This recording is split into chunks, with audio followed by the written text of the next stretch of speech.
नमस्ते, मैं हूं डॉक्टर बबली कोठारी और मैं आप सभी का स्वागत करती हूं हमारे YouTube चैनल पर। और आज का टॉपिक शुरू करने से पहले मैं आप सभी को दिल से धन्यवाद देना चाहती हूं, क्योंकि आपके प्यार की वजह से हम आज 100 सब्सक्राइबर तक पहुंच चुके हैं। बस इसी तरीके से मुझे अपना प्यार और सपोर्ट देते रहिए। तो आज का जो हमारा टॉपिक है वो है हार्मोनल इम्बैलेंस। सो देखिए, हम सब ने कभी कभी महसूस किया होगा कि हमें कई बार मूड स्विंग्स होते हैं, यानी हमारे मूड में चेंजेस हो जाते हैं। कई बार हम बहुत इरिटेटेड महसूस करते हैं, फ्रस्ट्रेटेड महसूस करते हैं। कई बार हमारे एपेटाइट यानी कि हमारी भूख में चेंजेस होती हैं। हम अचानक से हमें बहुत भूख लगने लगती है, या हमारी अचानक से भूख कम हो जाती है, हमारा स्लीप पैटर्न डिस्टर्ब हो जाता है। हम इन सब चीज़ों के लिए डॉक्टर को कंसल्ट करते हैं, दवाइयाँ भी लेते हैं, but over the period of time इसका कोई प्रॉपर सोल्यूशन नहीं मिल पाता। हम कई तरह के सप्लीमेंट्स लेते हैं, लेकिन फिर भी हम एक डिज़ायर्ड रिजल्ट तक नहीं पहुंच पाते हैं। तो देखिए, ये सारी जो समस्याएं हैं कई बार आपको हार्मोनल इम्बैलेंस की वजह से भी हो रही होती हैं, जो एग्जैक्टली आपको तब तक पता नहीं चलता है जब तक ये किसी क्रॉनिक इशू में चेंज नहीं हो जाती हैं। तो देखिए, सबसे पहले मैं आपको ये बताना चाहती हूँ कि हार्मोन्स जो होते हैं वो बेसिकली हमारे बॉडी में एक तरीके के मैसेंजर्स होते हैं, और वो हमारे एंडोक्राइन ग्लैंड्स होते हैं हमारे बॉडी में, जो उनको सिक्रीट करते हैं। वो हमारी बॉडी के अंदर जब सर्कुलेट होते हैं तो बहुत तरह के फंक्शंस में हमें हेल्प करते हैं। काफ़ी बार ऐसा होता है कि अगर आपके हार्मोन जो हैं वो ऊपर नीचे हो रहे हैं बॉडी में, तो उसके एडवर्स इफ़ेक्ट आपकी बॉडी पर दिखते हैं। और अगर ये चीज़ लंबे समय तक चलती रहती है तो उसकी वजह से क्या होता है, आपको कई सारी क्रॉनिक बीमारियां जो हैं डेवलप हो जाती हैं। लेकिन इसका सोल्यूशन अगर आप स्टार्टिंग में अगर नोटिस कर लेते हैं तो इसके सॉल्यूशंस बहुत सिंपल हैं। उनको अगर आप इस्तेमाल करते हैं तो आप बहुत जल्दी हार्मोनल इम्बैलेंस से बाहर आ सकते हैं। बहुत छोटी सी चीज़ें, जैसे लाइफस्टाइल आपको चेंजेस करने होते हैं, वहाँ पर अगर आप कुछ मेजर चेंजेस करते हैं तो डेफिनेटली आपको जो है एक डिज़ायर्ड रिज़ल्ट मिल जाता है। तो देखिए, जो पहला लाइफस्टाइल बदलाव आपको करना है वो है गेटिंग इनफ स्लीप, यानी कि एक पूरी नींद की ज़रूरत हम सभी को होती है। अगर आप पूरी तरीके से नींद नहीं लेते हैं तो उसकी वजह से क्या होता है कि आपके हार्मोनल लेवल्स जो हैं इंक्रीज़ और डिक्रीज़ करते हैं थ्रू आउट द डे। और अगर ये प्रॉब्लम जो है चलती रहती है तो उसकी वजह से सबसे पहला जो चेंज आता है वो आता है आपके एपेटाइट में, यानी कि आपकी भूख में। उसमें पुअर चेंजेस होने लगते हैं और उसकी वजह से जो है आप बहुत ज़्यादा खाना खाना शुरू करते हैं, आपका वज़न बढ़ना शुरू होता है, और फिर ये जो है प्रॉब्लम आपको ओबेसिटी में ले जाती है, और ओबेसिटी से फिर आप डायबिटीज़ में एंटर कर सकते हैं। तो इसलिए बहुत इम्पॉर्टेंट है कि आप जो है अपने आप को एक भरपूर नींद ज़रूर दें। सो आइए देखते हैं कि दूसरा चेंज हमें क्या करना है। वो है हमें रात के समय में टू मच लाइट जो है वो अवॉइड करनी है। टू मच लाइट का मतलब है कि जो हमारे सेल फोन से रेडिएट होती है, हमारे कंप्यूटर स्क्रीन से रेडिएट होती है, जो हमारे लैपटॉप स्क्रीन से रेडिएट होती है। अगर आप सब लोगों को याद होगा, मैंने एक बार पहले वीडियोस में बताया था कि सोते वक्त जो है हमें इलेक्ट्रॉनिक गैजेट्स अपने आसपास नहीं रखने चाहिए। तो देखिए, उसका पहला नुकसान तो मैंने आपको बताया था कि उसके रेडिएशन जो हैं आपकी नींद को डिस्टर्ब करते हैं। लेकिन साथ ही साथ क्या है कि जो सेल फोन से निकलती हुई ब्लू लाइट है वो बेसिकली आपके बॉडी के नेचुरल जो बायोलॉजिकल क्लॉक होती है उसको भी डिस्टर्ब करती है, जिसकी वजह से क्या होता है, आपके स्लीप साइकिल डिस्टर्ब हो जाती हैं। हमारी बॉडी में एक हार्मोन होता है मेलेटोनिन, जो बेसिकली हमारे ब्रेन से सिक्रीट होता है और वो हमारी स्लीप साइकिल्स को रेगुलेट करता है। सो नॉर्मली क्या है, जैसे जैसे इवनिंग यानी कि जैसे जैसे रात होती है वैसे वैसे मेलेटोनिन का जो सिक्रीशन है वो इंक्रीज़ हो जाता है।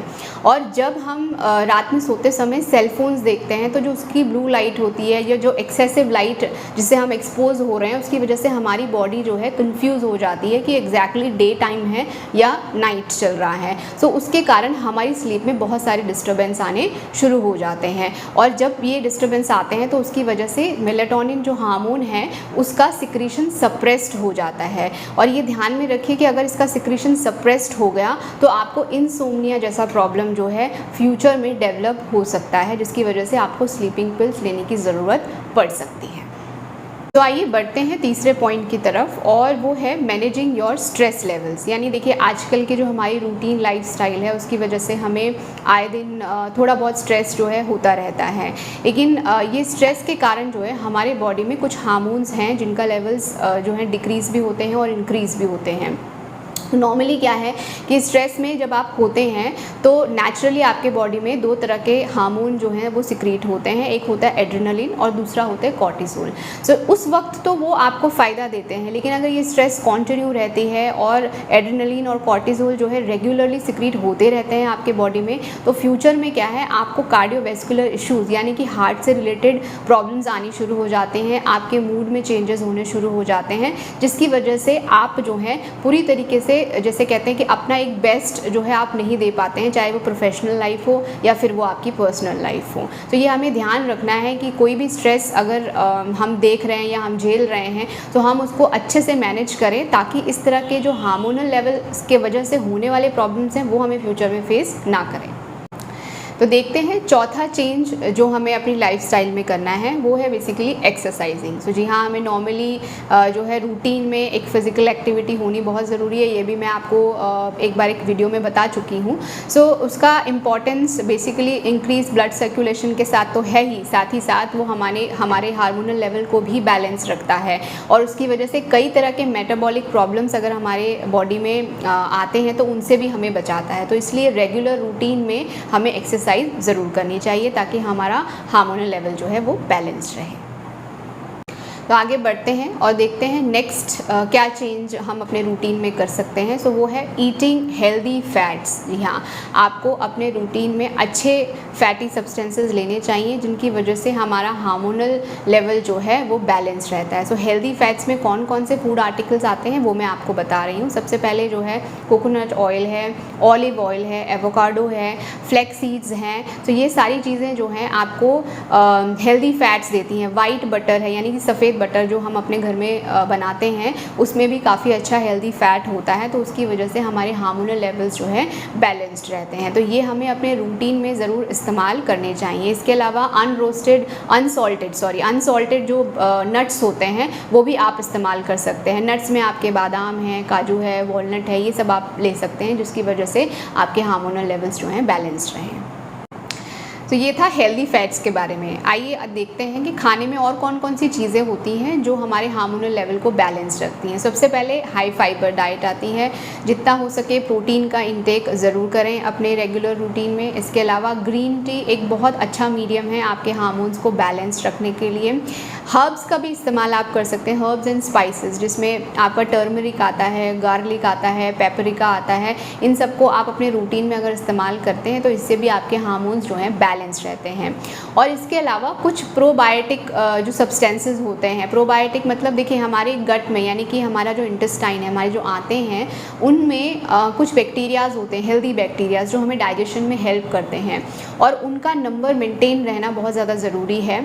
हमारी लाइफस्टाइल की वजह से, हमारे खाने की हैबिट्स की वजह से कई बार उनके नंबर्स में काफ़ी सारे चेंजेस हो जाते हैं जिसकी वजह से हमें डाइजेस्टिव इश्यूज़ आते हैं। एंड अगेन अगर हमें डाइजेस्टिव इश्यूज़ आ रहे हैं तो उसकी वजह से हमारे हार्मोनल लेवल डिस्टर्ब होते हैं। तो उसको मेंटेन करने के लिए हमें कुछ प्रोबायोटिक जो है सब्सटेंसेस लेने चाहिए, जिसमें जो है आपका कर्ड यानी कि दही आता है, बटर मिल्क यानी कि छाछ आती है। इसके अलावा आप जो है फर्मेंटेड वेजिटेबल्स भी ले सकते हैं जिसकी वजह से हमारा जो गट बैक्टीरिया हैं वो मेंटेन रहते हैं। लास्ट पॉइंट जो है वो है हमारा स्मोकिंग का। तो देखिए हमें इस पर बहुत ध्यान देना है। स्मोकिंग हमें पता है कि हमारे हेल्थ के लिए अच्छी नहीं होती है, कई तरह के नुकसान वो हमें देती है, लेकिन उसका एक बहुत बड़ा नुकसान हार्मोनल इम्बैलेंस के रूप में भी है। तो हमें ये ध्यान रखना है कि जितना हो सके हम इससे दूर रहें, जो कर रहे हैं उसे धीरे धीरे करके कम करते हुए उसे छोड़ दें, क्योंकि ये हमारे लिए, हमारे शरीर के लिए जो है बेनिफिशियल रहेगा।